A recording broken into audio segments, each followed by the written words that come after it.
ဘုရားသခင်နဲ့နှစ်ဆိုင်စွာတည်ကျွမ်းခြင်းဆိုတဲ့နှုတ်ကပတ်တော်အဖြစ်အနေနဲ့ဝင်ငါချင်တာဖြစ်ပါတယ်ဘုရားသခင်နဲ့နှစ်ဆိုင်စွာတည်ကျွမ်းခြင်းဟာယုံကြည်သူတို့ရဲ့ဘဝအောင်မြင်ရတဲ့ပိုအရေးကြီးပါတယ်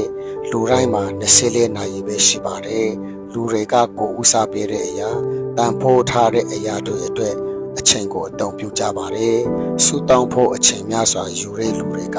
ကျွန်တော်တို့ထက်ပိုပြီးအလုပ်အားနေလို့မဟုတ်ပါဘူးဆူတောင်းခြင်းကိုပိုပြီးတန်ဖိုးထားဥစားပေးခြင်းကြောင့်ပဲဖြစ်ပါတယ်မာတင်လူတာကိုလူတွေကမေးကြတယ်ဆရာကြီးမှာဒီလောက်တောင်အလုပ်များနေတာဘာကြောင့်တစ်နေ့3နာရီပုံမှာဆူတောင်းရတာလေလို့မေးတဲ့အခါသူကအလုပ်များလေဆူတောင်းဖို့လိုအပ်လေအလုပ်များလေဘုရားသခင်ရဲ့မဆာမှုပို့လိုအပ်လေဖြစ်တယ်လို့ပြောပါတယ်အဲ့ဒါကြောင့်မိတ်ဆွေကျွန်တော်တို့ရဲ့ဘဝအတ္တထဲမှာ